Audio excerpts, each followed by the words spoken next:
Satu kisah baginda Nabi SAW, sepotong roti yang biasa satu potong roti itu satu orang je makan, ataupun boleh jimat-jimat 2 orang lah makan. Tapi dikongsi sehingga 10 orang makan, mengenyangkan macam makanan yang lebih pada satu potong untuk satu orang. Tapi satu potong tu 10 orang. Assalamualaikum warahmatullahi wabarakatuh. Alhamdulillahi rabbil alamin, wassalatu wassalamu ala rasulil amin, wa alihi wa sahbihi wa man nasarahu wa taba'a walahu ila yaumiddin. Rabbi shrah li sadri yassir li amri wahlul 'uqdatam min lisani yafqahu qawli. Nawaitu ta'allum wa ta'lim wa tadhakkura wa tadhkir wa naf'a wal intifa' wal ifada wal istifada wal hath 'ala tamassuk bi kitabillah wa sunnati rasulillah wa du'a ila al huda wa dalata 'ala al khair ibtigha'a mardatillahi wa qurbihi wa thawabihi wa maghfiratihi wa ridwanihi wa husnul khatimah 'inda al maut wa raf'a darajat fil jannah wa murafaqati sayyidina Muhammadin sallallahu alaihi wa alihi wasallam wa ibtigha'a syafa'ati yaumal qiyamah ala hadhihi an-niyyah wa kulli niyyah salihah syamila khairati dunya wal akhirah wa ila hadrati sayyidina Muhammadin sallallahu alaihi wa alihi wasallam. Al-Fatihah. A'udzu billahi minasy syaithanir rajim. Bismillahirrahmanirrahim. Alhamdulillahi rabbil alamin, arrahmanir rahim, maliki yaumiddin. Iyyaka na'budu wa iyyaka nasta'in. Ihdinas siratal mustaqim. Siratal ladzina an'amta 'alaihim ghairil maghdubi 'alaihim waladdallin. Amin. Alhamdulillah, syukur kepada Allah Subhanahu wa taala. Segala puji bagi Allah yang telah memberikan kita segala macam nikmat, yang masih dikekalkan nikmat. Semoga Allah menambah nikmat demi nikmat untuk kita terus menjalankan kehidupan sebagai seorang hamba yang sebenar-benar hamba, mengabdikan diri kita kepada Allah Azza wa Jalla. Dan semoga kita terus berada di atas landasan yang lurus, yang benar, sehinggalah akhir hayat kita dengan Islam yang sempurna, iman yang lengkap sempurna, dan penghujung hayat kita, penamat kita dengan husnul khatimah saat kematian. Itulah yang kita idamkan, kita harapkan sebagai keputusan awal. Sama ada kita menuju ke syurga Allah ataupun neraka, penentu keputusan awalnya adalah kematian kita, husnul khatimah ataupun su'il khatimah. Mudah-mudahan kita diberi peluang oleh Allah untuk terus berada di atas landasan yang baik, yang terus lurus menuju kepada husnul khatimah saat kematian. Amin ya rabbal alamin. Dan tuan-tuan, kita manfaatkanlah kelebihan pada hari yang mulia ini, yang ada pada hari Jumaat ini. Kelebihan kita berada pada hari yang mulia, pada saat yang sangat berkat, iaitu menunggu solat Jumaat, dan di tempat yang penuh barakah, iaitu dalam masjid. Jangan lupa kita niat i'tikaf. Nawaitul i'tikaf fi hadzal masjid lillahi ta'ala.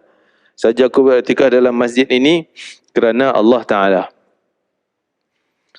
Di samping kita sambil beristighfar kepada Allah, samping kita bersalawat kepada baginda Rasulullah sallallahu alaihi wasallam, kerana hari Jumaat lah Nabi menanti-nanti salawat tuan-tuan sekalian untuk dibentangkan di hadapan Nabi sallallahu alaihi wasallam. Fa inna salatakum ma'rudatun alayya, kerana salawat kamu akan direport, dibentangkan, disampaikan reportnya kepada aku pada hari yang mulia ini, sebaik-baik hari. Jadi kita manfaatkan waktu yang berharga ini, kita menanti solat Jumaat, kerana menanti solat adalah satu fadilat, kelebihan yang besar. Dianggap sebagai kita sedang solat, walaupun kita duduk diam sahaja sementara kita menunggu waktu sembahyang. Dengan syarat kita jaga wudu, jangan biar ia terbatal. Kalau batal kena semula ambil. Dan yang kedua, kita kena jaga adab dan tak mengganggu orang lain dalam masjid. Tak mengganggu orang lain sedang beribadah dalam masjid. Sama ada dengan kita lintas depan orang salat, tak boleh. Atau berbising, sembang kuat dan sebagainya. Mengganggu, tak boleh. Handphone kita hati-hati, jangan bagi bunyi totet-totet, kan? Mengganggu. Dan termasuk adab kita dalam masjid. Jangan kita melangkah orang yang sedang duduk rapat dah, kita langkah kepala bahu dia. Tapi mungkin tak berlaku dalam masyarakat kita kerana masyarakat kita mementingkan adab. Nak lalu kita tepuk bahu minta izin, itu boleh. Ni dia melangkah terus je. Itu yang tak dibolehkan kata Nabi SAW. Jadi kita manfaatkan juga pada hari yang mulia ini untuk kita dengar kisah Nabi SAW, mukjizat. Benda yang berlaku pada Nabi yang luar biasa. Benda yang luar biasa berlaku pada Nabi SAW. Jadi tuan-tuan, bila kita dengar saya menyebut tentang nama Nabi Muhammad SAW, Rasulullah SAW, maka jangan berat mulut kita untuk bersalawat. Sebutlah sallallahu alaihi wasallam. Satu kisah baginda Nabi sallallahu alaihi wasallam, sepotong roti yang biasa satu potong roti itu satu orang je makan, ataupun boleh jimat-jimat 2 orang lah makan. Tapi dikongsi sehingga 10 orang makan, mengenyangkan macam makanan yang lebih pada satu potong untuk satu orang. Tapi satu potong tu 10 orang. Kisah yang diceritakan oleh Wasilah bin Al-Asqa radhiyallahu anhu Al-Laisi berkata, kami adalah para penghuni Suffah. Tuan-tuan, penghuni Suffah ni adalah tempat tinggal orang-orang miskin, sahabat Nabi yang hijrah daripada Mekah sampai Madinah. Dan mereka tak ada rumah. Sampai Madinah tak ada rumah lah kan. Hijrah, tinggal kampung halaman, tinggal harta benda, tinggal keluarga, datang ke negara orang. Tak ada apa yang nak ni, serah diri pada Allah, ada tempat duduk pun alhamdulillah. Maka disediakan tempat duduk khas, walaupun tak berbumbung. Bukan rumah, terbuka, open. Tempat tu lah sahabat-sahabat yang tak ada rumah duduk sekitar kadang 70 orang, kadang 80 orang. Tempat tu dinamakan ahli, tempat Suffah. Sampai hari ini, tempat tu masih dimuliakan dan diabadikan jadi tempat khas dalam Masjid Nabawi. Tempat khas dalam Masjid Nabawi. Masih, kalau kita ada peluang, boleh pergi ke Dikkah. Dikkah ni, kita kata stage, pentas. Pentas ahli Suffah. Dia buat macam pentas tinggi sikit, tempat ahli Suffah duduk. Kita boleh solat di situ. Ambil berkat tempat ahli Suffah, sahabat-sahabat yang mulia. Jadi kebanyakan mereka tak ada lah pendapatan. Tak ada pendapatan, tak ada makan minum, kecuali orang sedekah, itulah makan minum dia orang. Jumlah kami sekitar ketika ni, cerita ni, ada 20 orang. Kami sangat merasa lapar, kata Wasilah Al-Asqa. Aku adalah orang yang antara usia yang paling muda, anak muda, di antara para sahabat yang lain. Mereka mengutusku kepada Rasulullah SAW untuk mengadu kelaparan mereka. Suruh dia pergi cakap sebab dia orang muda, jadi tak segan sangat. Baginda pun menoleh ke arah rumahnya dan berkata, bila Wasilah beritahu pada Nabi, ya Rasulullah, kami 20 orang ni lapar sangat, tak ada makanan. Nabi paling ke rumah dia belakang. Nabi tanya, ada tak makanan apa-apa? Maksudnya tanya ahli rumah Nabi, ada makanan tak kat rumah? Nak jamu dia orang ni. Isteri baginda Nabi SAW menjawab, ada, tapi satu potong roti. Bukan sebiji, satu potong. Atau sikit-sikit lah ada potong roti dan sebagainya. Dan sedikit susu. Bolehlah jadi cicah dia. Baginda mengambilnya. Baginda kata, bawa sini. Bawa sini. So, walaupun sepotong roti, sedikit susu. Baginda ambil. Dan baginda melenyek, mengkoyak-koyak roti itu, bagi kecil-kecil. Koyak-koyak bagi jadi cebisan kecil-kecil. Kemudian Nabi tuang susu. Gaul. Ni kalau kita ni makan bawah kan, makan roti canai banjir kan. Tuang kuah, bagi kembang, sebiji kenyang. Jadi Nabi tuang susu ke dalam roti yang koyak kecil-kecil tadi. Lalu Nabi kacau-kacau dengan tangan Nabi sendiri, jari Nabi. Gaul. Itu barakah daripada tangan Nabi. Sehinggalah menjadi seperti bubur. Jadi macam lembek bubur. Baginda bersabda, hai Wasilah, panggil 10 orang datang makan. Sepotong roti tu, yang patut kira seorang pun tak apa nak kenyang. Tapi Nabi panggil 10 orang mai. Dan tinggallah 10 yang lain. 10 lain hold dulu, 20 orang kan, 10 tinggal. Aku pun pergilah panggil 10 orang datang kepada Rasulullah SAW. Maka Rasulullah pelawar mereka, silakan duduk dan ambil makan ni. Satu mangkuk tadi yang dah jadi macam bubur, makan. Makanlah dengan menyebut nama Allah, yakni Bismillah. Makanlah daripada bahagian yang dekat dulu. Jangan, ni adab kita makan ni. Contoh kita nasi sepinggan, tengah tu lauk, ataupun kita sedulang, makan dulang biasanya kan. Tengah lauk. Jangan kita terus ambil yang tengah. Adab Nabi, mula yang dekat dengan kita dulu. Kalau pinggan kita punya pun, ambil yang dekat dulu. Jangan dia cekak yang tengah aja. Ambil yang dekat dulu. Barulah yang lain. Jangan kamu makan daripada bahagian tengah lagi. Belum. Jangan sentuh. Cedok yang dekat dulu. Kalau bubur tu pun, minum yang dekat dulu. Sebab keberkatan Allah turun tu, banyaknya di tengah. Dan kemudian menyebar. Bila turun tengah tu, dia meleleh pergi, seolah meleleh lah, seolah berkat tu meleleh ke tepi. Jangan bila kita ambil, tengah dah kosong, berkat tak turun lagi dah. Stop. Jadi kita ambil yang kecil, biar berkat tu makin turun.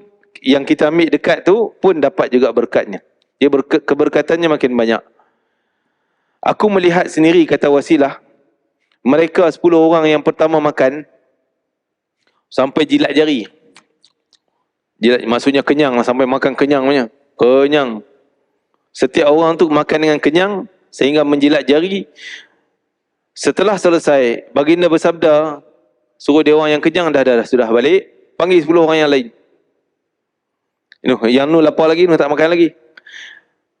Maka panggil 10 yang lain, mereka pun ganti. Yang ni pergi, yang 10 pula baru datang. Aku bangun dan hairan dengan apa yang aku lihat. Tadi aku nampak memang sepotong roti sikit, satu orang makan pun tak kenyang. Susu sikit. Tapi dengan berkat tangan Nabi, keberkatan daripada Nabi SAW luar biasa. Sehingga 10 makan kenyang pun dah pelik dah. Luar biasa. Ni panggil 10 yang kedua. 20 orang. 10 yang lain. Baginda memerintah mereka makan juga. Makan yang dekat-dekat dulu. Yang tepi dulu. Dengan apa yang Nabi suruh pada kelompok pertama tadi, macam tu juga yang kedua. Baginda juga mengatakan kepada mereka sama dengan apa yang dikatakan kepada kelompok pertama tadi. Mereka pun makan sekenyang-kenyang sampai jilat jari. Nyap-nyap-nyap-nyap. Kan? Dua-dua kelompok, 20 orang makan kenyang. Aku heran, macam mana boleh jadi cukup macam tu? Benda yang memang asalnya sedikit. Ini keberkatan Nabi. Tangan Nabi SAW, apa yang disentuh oleh Nabi, apa yang dilihat oleh Nabi, apa yang didoakan, mungkin ludahan Nabi, mungkin air Nabi SAW, semua tu mendatangkan keberkatan. Apa berkat? Berkat ni mendatangkan kebaikan. Yang sikit, baiknya jadi banyak, cukup. Yang sakitnya bila kena keberkatan Nabi boleh jadi sembuh.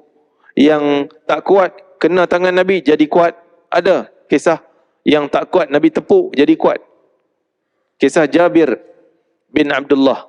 Dia orang miskin, dia ada unta warisan. Unta warisan bapa dia.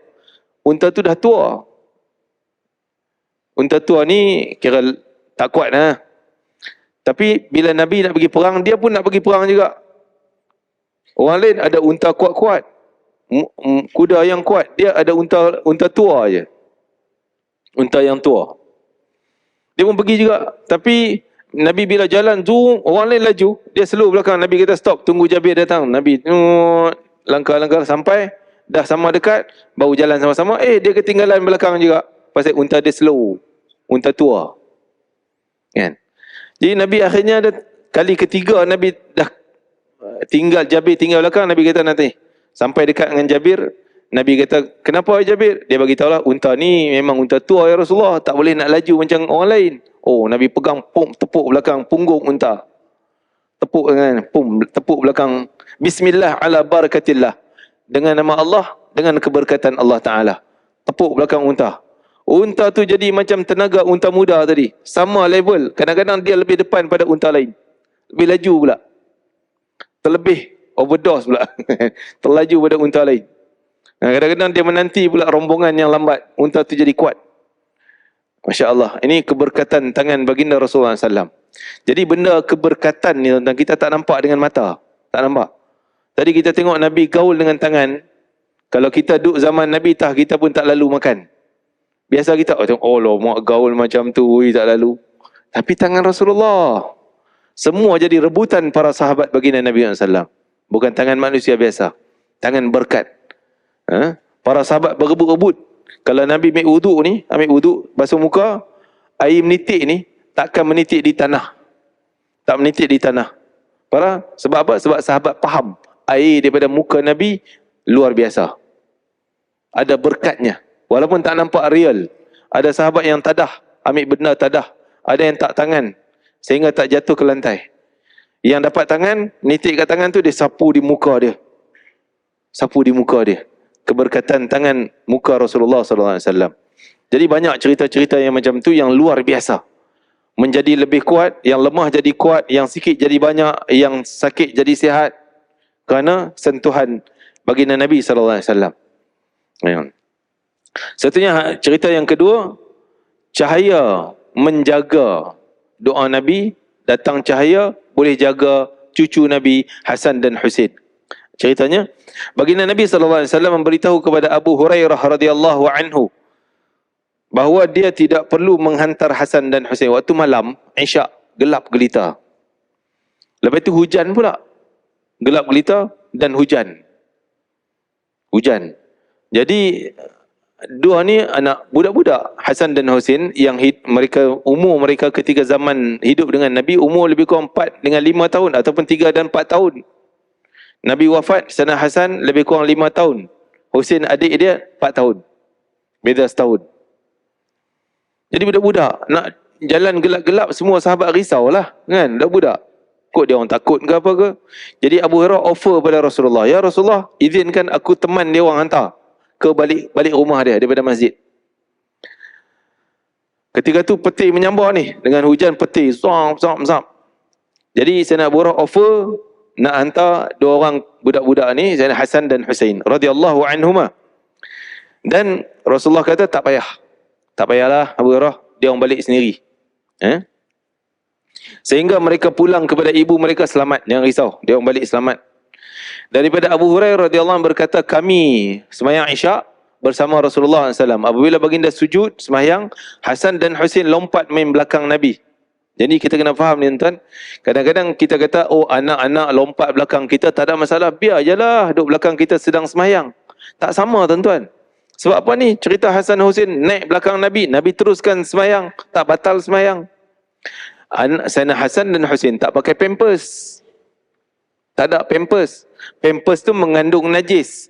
Kalau anak-anak cucu kita, kalau dia pakai pampers lah, yang budak pakai pampers lagi, dia kencing dalam pampers. Jadi bila ada pampers, dia naik belakang kita tengah sujud solat, batal sembahyang kita kerana kita menanggung najis. Atas kita ada najis, iaitu pampers dia tadi ni. Kalau budak tu memang tak pakai pampers dah, tak apalah, itu tak ada masalah, dia naik atas belakang kita pun. Ataupun budak tu baru je kencing tadi, baru je pakai pampers.